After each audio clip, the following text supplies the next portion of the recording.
നമസ്കാരം. മുൻ ഗതാഗത വകുപ്പ് മന്ത്രി ശ്രീ കെ ഗണേഷ് കുമാർ അദ്ദേഹം ചാനലുകളിൽ വന്നിരുന്ന് അല്ലെങ്കിൽ ചാനലുകളുടെ മുന്നിൽ വന്നിരുന്ന് ഷോ നടത്തുന്നത് കണ്ടിട്ടുണ്ട് പലപ്പോഴും. ഏതെങ്കിലും പാവപ്പെട്ടവൻ എന്തെങ്കിലും ഒന്ന് കാണിച്ചാൽ, ഒരബദ്ധം സംഭവിച്ചു കഴിഞ്ഞാൽ, അല്ലെങ്കിൽ എന്തെങ്കിലുമൊക്കെ ഒന്ന് കാണിച്ചു പോയി കഴിഞ്ഞാൽ മനുഷ്യനല്ലേ, ലൈസൻസ് സസ്പെൻഡ് ചെയ്ത് കളയും, മൂക്കിൽ വലിച്ചു കയറ്റി കളയും. എന്തൊക്കെയായിരുന്നു കാര്യങ്ങൾ. എന്നിട്ട് ഇറങ്ങി പോകാൻ നേരം കുറച്ച് ഡയലോഗുകളും. ഇപ്പോ തനി സ്വരൂപം പുറത്തു വന്നിരിക്കുകയാണ്. നിയമം എല്ലാവർക്കും ഒന്നാണ്. അത് സാധാരണക്കാരനായാലും മന്ത്രിയായാലും ഒരുപോലെ ബാധകമാണ്.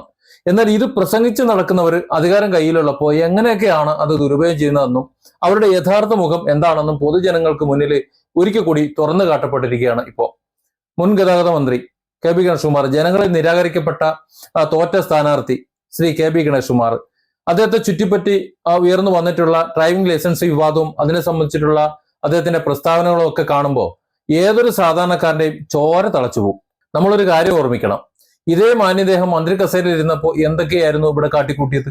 സാധാരണക്കാരായ ഡ്രൈവർമാരെ, ദരിദ്രരായ ജനങ്ങളെ വഴിയിലൊക്കെ തടഞ്ഞു നിർത്തി നിസ്സാര കാര്യങ്ങൾക്ക് പോലും അവരുടെ ഡ്രൈവിംഗ് ലൈസൻസ് സസ്പെൻഡ് ചെയ്യാൻ ഒരു മടിയും കാണിക്കാത്ത ഒരു മാന്യദേഹമായിരുന്നു ഈ ഗണേഷ് കുമാർ. നമുക്കറിയാം. ആയൂര് വെച്ച് നടന്നിട്ടുള്ള ഒരു KSRTC ഡ്രൈവറുടെ കഥ നമുക്കറിയില്ലേ.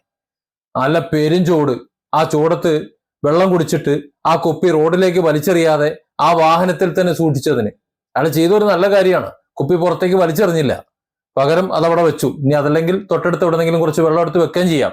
കാരണം വെള്ളം കുടിക്കാനുള്ള കാശൊന്നും കൊടുക്കുന്നില്ലല്ലോ. അടുത്ത സ്ഥലത്ത് ഇറങ്ങുമ്പോൾ അവിടെ നിന്ന് വെള്ളം പിടിച്ചു വെക്കുകയും ചെയ്യാം. ഏതായാലും ഒരു കാലിക്കുപ്പി വണ്ടിയിൽ നിന്ന് കിട്ടി, ഏതോ ആകാശമിടിഞ്ഞു എന്ന മട്ടിൽ അവിടെ നിന്നുകൊണ്ട് പട്ടി ഷോ കാണിച്ചത് നമ്മളെല്ലാവരും കണ്ടതാണ്. ഒരു പാവപ്പെട്ടവൻ ജീവിക്കാൻ വേണ്ടി വണ്ടിയുമായിട്ട് റോഡിൽ ഇറങ്ങുമ്പോൾ നിയമത്തിന്റെ വള്ളി പുള്ളി തെറ്റാതെ നോക്കാൻ ആക്രോശിച്ച മന്ത്രിയായിരുന്നു അദ്ദേഹം. വന്ന് ആളുകളെ മൂക്കിൽ കയറ്റും, ലൈസൻസ് റദ്ദാക്കും, എന്നിട്ട് ഭീഷണിപ്പെടുത്തിയിട്ട് ചാനൽ ക്യാമറയ്ക്ക് മുന്നിൽ വലിയ രീതിയിലുള്ള പട്ടി ഷോ അദ്ദേഹം നടത്തുകയും ചെയ്യും.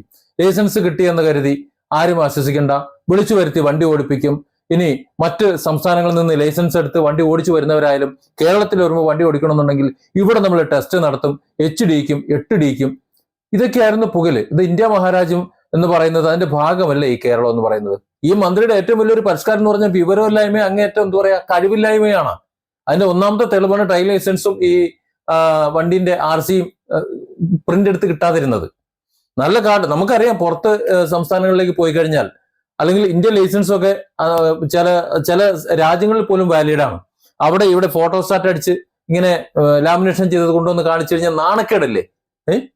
ഈ കാശ് വാങ്ങി വെച്ചിട്ട് ഇപ്പൊ നമുക്കറിയാം, ആധാർ കാർഡ് കേന്ദ്ര സർക്കാർ നമുക്ക് തരുമ്പോൾ ഇവിടെ അതിന്റെ ആധാർ കാർഡ് 50 രൂപ ഓൺലൈനായിട്ട് അടച്ചു കഴിഞ്ഞാൽ നല്ല അടിപൊളി PVC കാർഡ് നമ്മുടെ വീട്ടിലെത്തും, പോസ്റ്റിലെത്തും. ആ സ്ഥാനത്ത് 500 രൂപ വാങ്ങി വെച്ചിട്ട് നാട്ടുകാരെ പറ്റിച്ചിട്ട് നിങ്ങൾ ഓൺലൈനിൽ നിന്ന് ഡൗൺലോഡ് ചെയ്തെടുത്തോളൂ, അതുപോലെ RC ബുക്ക് ഡൗൺലോഡ് ചെയ്തെടുത്തോളൂ, ഡിജിറ്റലാണ് എന്നാണ് പറഞ്ഞത്.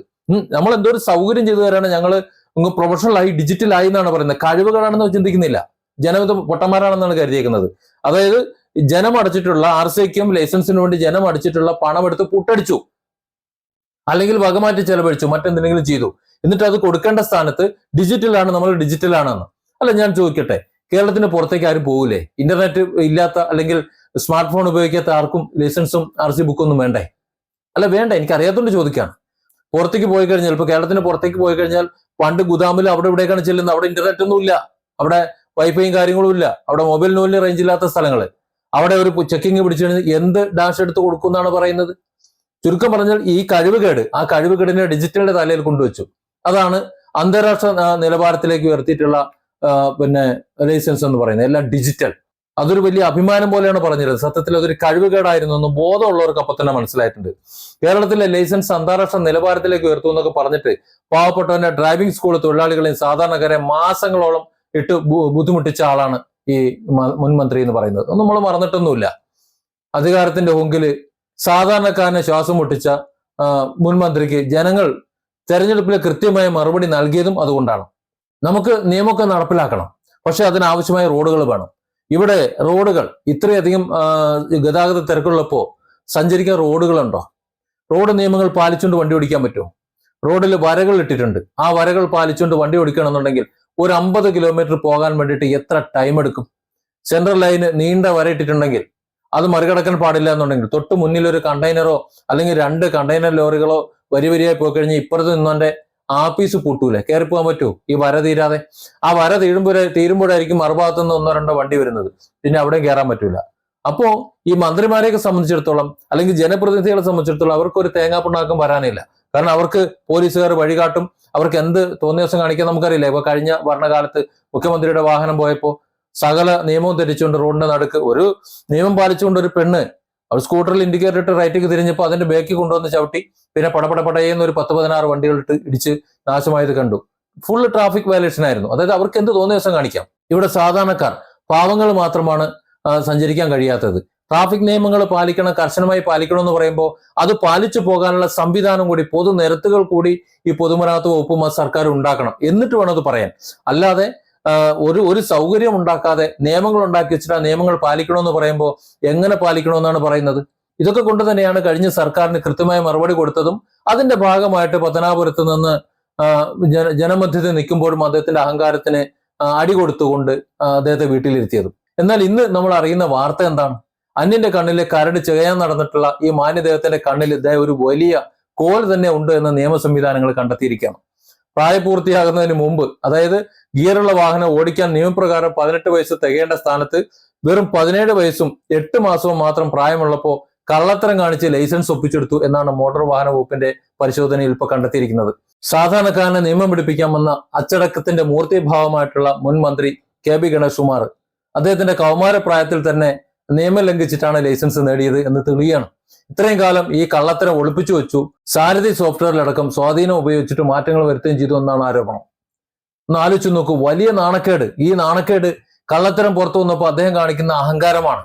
എന്റെ ഇന്ത്യൻ ലൈസൻസ് റദ്ദാക്കിയാൽ എനിക്കെന്താ, എനിക്ക് ഗൾഫ് ലൈസൻസ് ഉണ്ട്, അത് വെച്ച് ഞാൻ ഇന്ത്യയിൽ വണ്ടി ഓടിക്കും എന്നാണ് അദ്ദേഹം വെല്ലുവിളിക്കുന്നത്. ഒരു മുൻ ഗതാഗത വകുപ്പ് മന്ത്രിയാണ് ഈ ഡയലോഗ് അടിക്കുന്നത് മനസ്സിലാക്കണം.